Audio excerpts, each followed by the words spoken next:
Hey, this is Jason. I wanted to talk a little bit today about conflict and converting people to your point of view, and how a lot of the videos I've been seeing on YouTube in the past probably year that I've been watching videos on YouTube from different points of view have seemed to vacillate between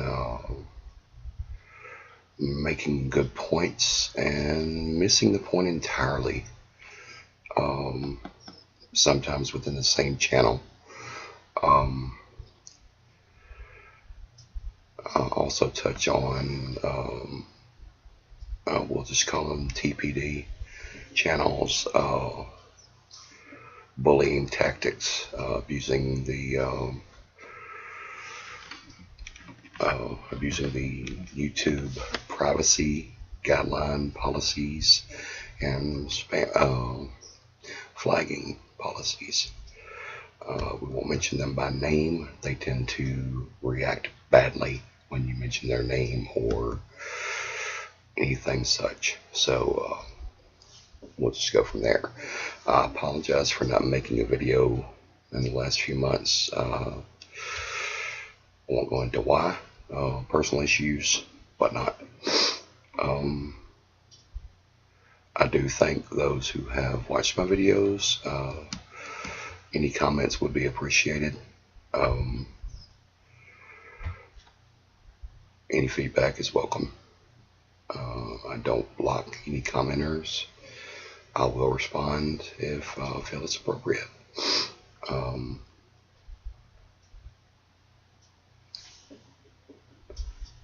I'll get into the meat of the subject now. What I've noticed, and this is for those that are on both sides of the atheist and Christian argument, and on both sides of the men's rights and feminist argument, and pretty much almost all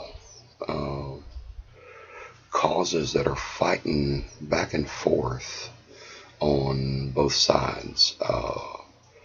But those two polar opposite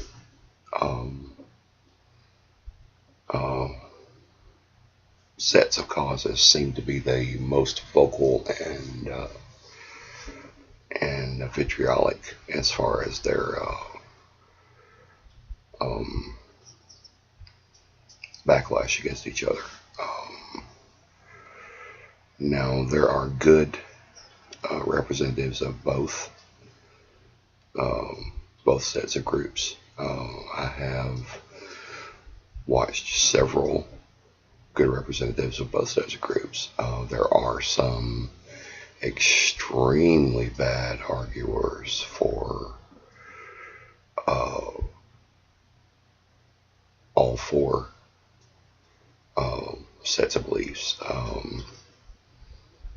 The one that leaps to mind as far as a horrible representative of the atheist community, as far as arguments go, is Penn Jillette. He has a tendency to miss the point of logical arguments and simply go for the cheap thrill aspect of things, where the Christian videos come in. While I do self-identify as a believer, there are too numerous to mention Christian representatives that don't see the point of using non-parroting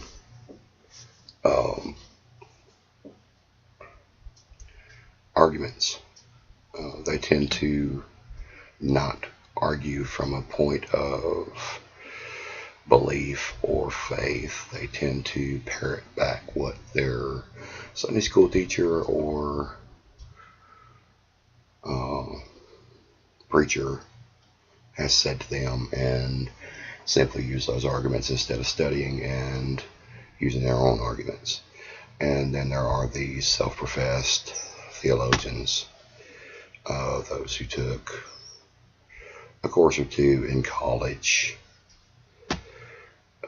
related to theology or whatnot, and seem to use that as a license to hold forth on biblical arguments as a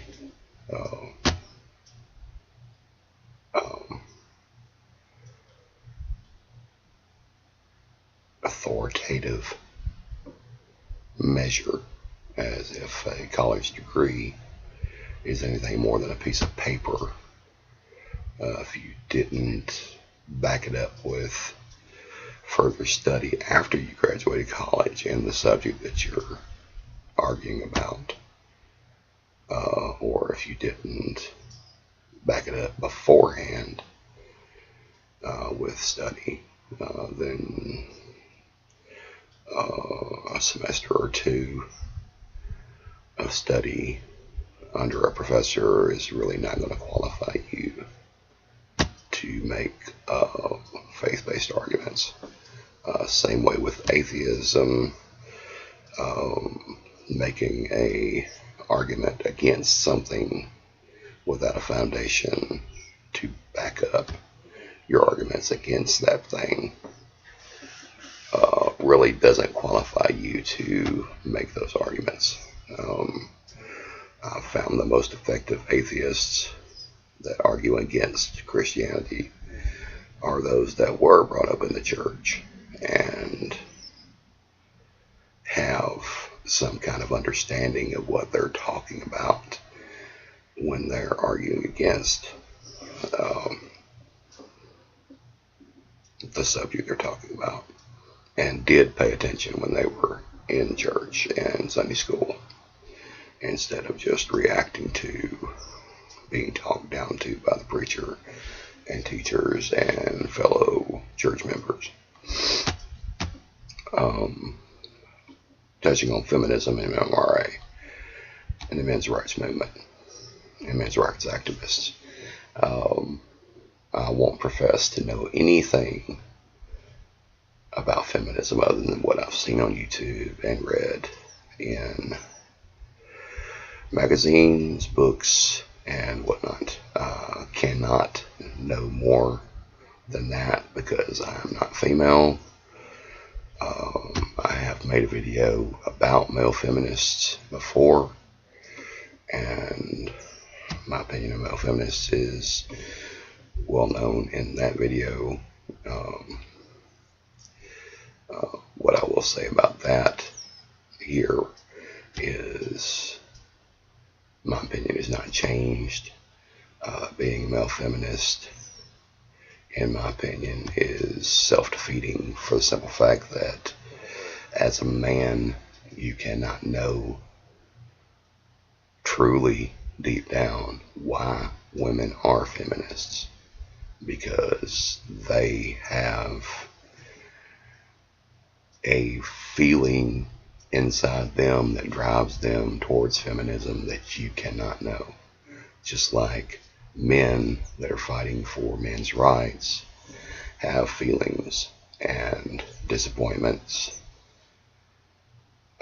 that women can't know. While women can be men's rights advocates because they have a sympathy and empathy that allows them to empathize with the plight of men.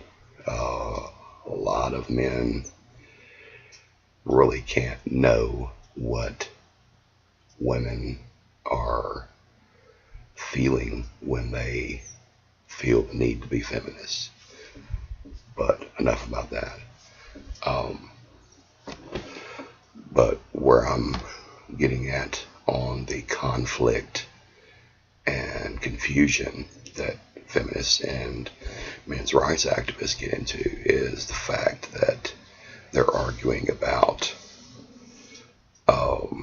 feelings and injustice instead of facts. There are several men's rights activists and people that speak on men's rights that do focus on the facts and do focus on just what affects men and show studies and have facts to back up their suppositions and arguments. But there are a few hot button topics that some MRAs and men's rights movement members touch on that really kind of cloud their judgment. Male circumcision being one. Equating male circumcision with female genital mutilation. Lessens the argument for the simple fact that female genital mutilation is only practiced in a very small area of the world. It is practiced by force on girls in their puberty who are fully aware of what is happening to them. If you held down a pubescent male and circumcised him, I believe the argument would be a lot more effective of it being equatable with female genital mutilation. Besides the fact that what you're doing to a female when you remove her clitoris and labia minora equates to sexually stunting her sexual response and making it almost impossible for the average female who cannot achieve vaginal orgasm to achieve any kind of orgasm or enjoy sex at all. So, while males who are circumcised, of which I am one, so can and do achieve orgasm and do and can achieve erection and enjoy pleasure during sex. So that's why a lot of feminists say that men's rights movement activists don't argue from a logical standpoint. On the flip side of that, feminists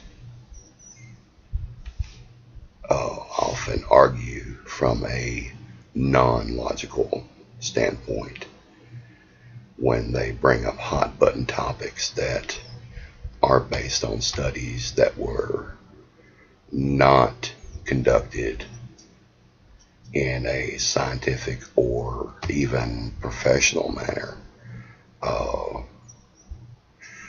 Samplings that were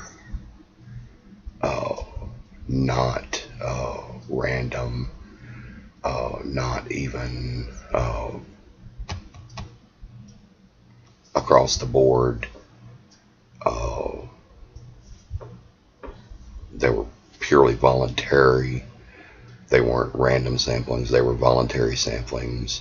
They weren't blind questions. The questions weren't framed in an appropriate manner by someone impartial. They were framed by someone with an agenda. When you break the studies down, the studies that are used by the government to support findings are done by people with an agenda to support these topics. They also tend to try to minimize male problems, and then turn around and accuse men of minimizing their problems, just as they're accusing men of, while they're minimizing male problems in the same breath. So it's a kind of a back and forth that's going on. There are a few feminists that are breaking away from the radical elements, just as there are a few atheists that are breaking away from the worshiping at the altar of the more strident proselytizing evangelical atheists, the ones that are actively trying to recruit new atheists. What I've found is that I went through a period of crisis of faith, I called it, for about 5 to 6 years. And it is something that I believe every Christian worth his salt, his or her salt for that matter, goes through at some point. And whether you come out the other side of it stronger or weaker is between you and your faith. But atheism isn't something you need to be converted to. It converts you on its own. Same way with feminism, and same way with men's rights movement. Hope you enjoyed the video, and I hope you have a good day.